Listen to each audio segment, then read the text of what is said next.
Cosmetic charges 21 సంవత్సరాల తర్వాత ఈ ప్రభుత్వంలో పెంచి మా ఆడపడుచుల కాస్మెటిక్ ఛార్జెస్ మా పిల్లలకు చదువుకునే వాళ్లకు ఇంటి దగ్గర అమ్మను నాయనను అడగాల్సిన పని లేదు. సబ్బు కోసమో చిన్న చిన్న పౌడర్ కోసమో కూడా తల్లిదండ్రుల మీద ఆధారపడే పరిస్థితి ఉండే. అందుకే 200% కాస్మెటిక్ ఛార్జెస్ పెంచి ఈరోజు ఆడపిల్లల యొక్క ఆత్మ గౌరవాన్ని నిలబెట్టడానికి మన ప్రభుత్వం ప్రయత్నం చేస్తున్నది. ఇదే కాదు, చదువుకున్న పిల్లలు 2011లో గ్రూప్ 1 పరీక్షలు నిర్వహిస్తే 2024 వరకు 15 సంవత్సరాలు మళ్ళీ పరీక్షలు పెట్టలే. మనం వచ్చిన తర్వాతనే గ్రూప్ 1 నోటిఫికేషన్ ఇచ్చి ఇప్పుడే మా రాములు నాయక్ చెప్తున్న మా మేనకోడలు డిఎస్పీ అయిందని.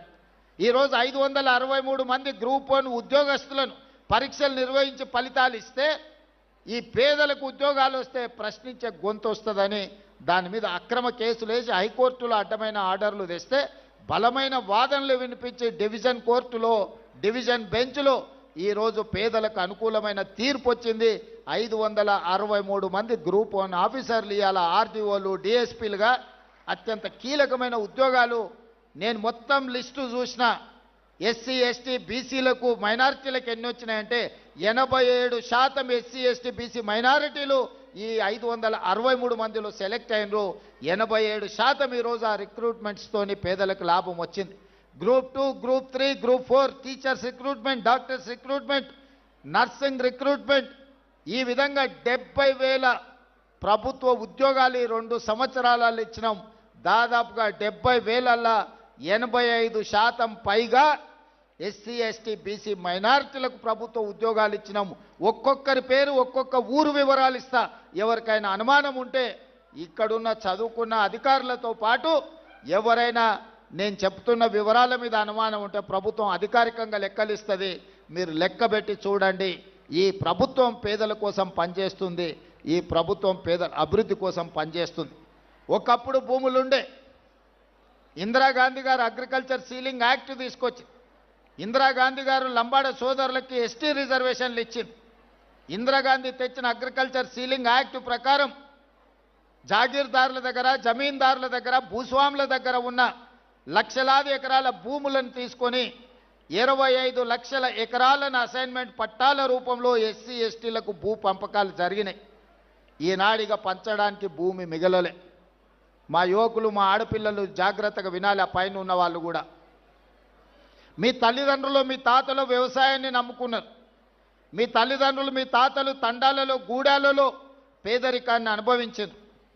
మీ తల్లిదండ్రులకు ఇందిరాగాంధీ గారు తీసుకొచ్చిన చట్టం ద్వారా ఇందిరమ్మ ఇండ్లు, పక్కా ఇండ్లు అన్నప్పుడు మీ గూడాలలో, తండాలలో పక్కా ఇండ్లు వచ్చినాయి.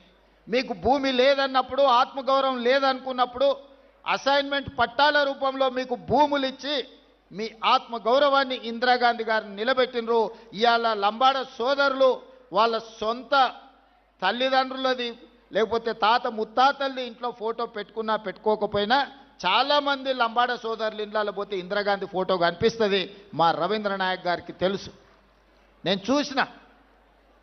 కానీ ఆనాడు ఇందిరాగాంధీ ఇచ్చినట్టు ఇవాళ మీకు భూములు ఇవ్వడానికి ప్రభుత్వం దగ్గర లేవు. ఇవాళ దళితులకు, గిరిజనులకు నా సూచన ఒక్కటే. ఆనాడు ఉన్న పరిస్థితుల్లో కాంగ్రెస్ పార్టీ సంక్షేమము, అభివృద్ధిలో ఒక విధానాన్ని తీసుకున్నది.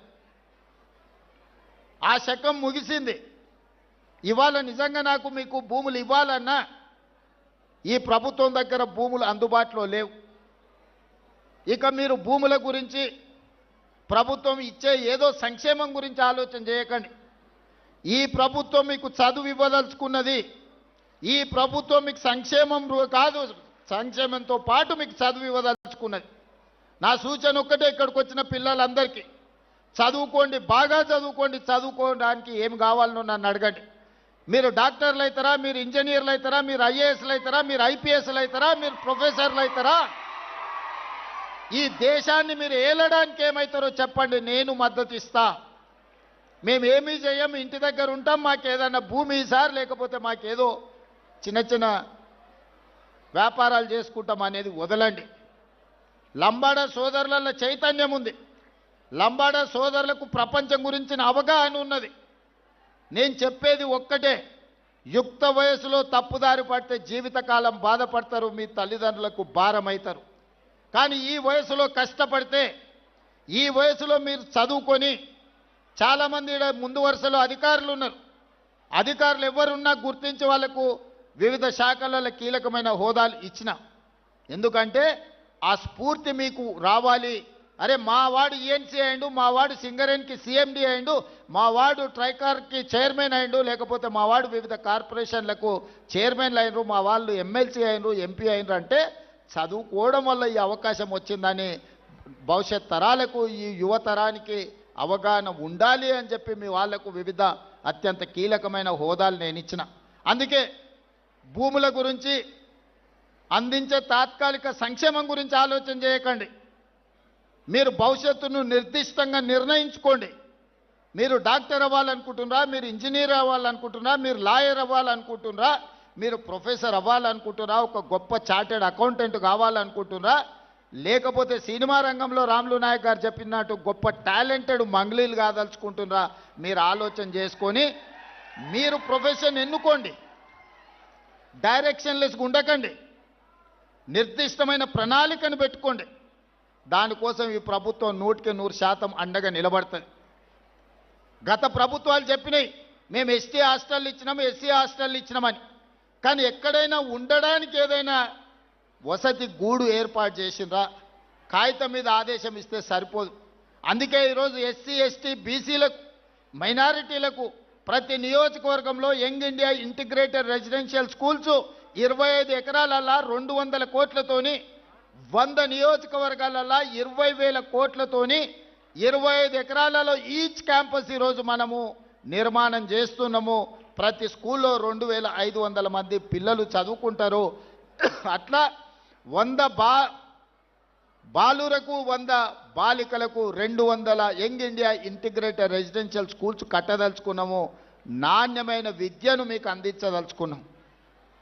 చదివే మీ భవిష్యత్తును మారుస్తుంది. చదివే మీకు సమాజంలో గౌరవాన్ని తెచ్చిపెడుతుంది.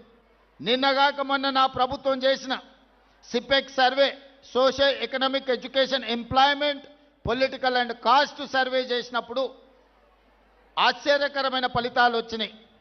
సర్వేలో పేదరికం కనిపించిన వాళ్ళకు భూమి లేక పేదరికం రాలే, చదువు లేక పేదలుగా మిగిలిపోయారు. కొన్ని సామాజిక వర్గాలకు 20, 30, 40 ఎకరాల భూమి ఉంది, కానీ వాని ఇంటి దగ్గర పరిస్థితి బాగాలేదు. ఆన్నే గొర్రెలు, ఆన్నే బర్రెలు, వాటి మధ్యలోనే వాళ్ళు కూడా ఉంటున్నారు. వాళ్ళకి ఎందుకు అనంటే అక్షరం అనేది తెలియకపోవడం వల్ల, ఆ కుటుంబాలు చదువుకోకపోవడం వల్ల వెనుకబాటుతనం అనేది, పేదరికం వేరు, వెనుకబాటుతనం వేరు. గొప్పగా చదువుకున్న ప్రొఫెసర్ కాసింకు మరి భూమి ఉందో లేదో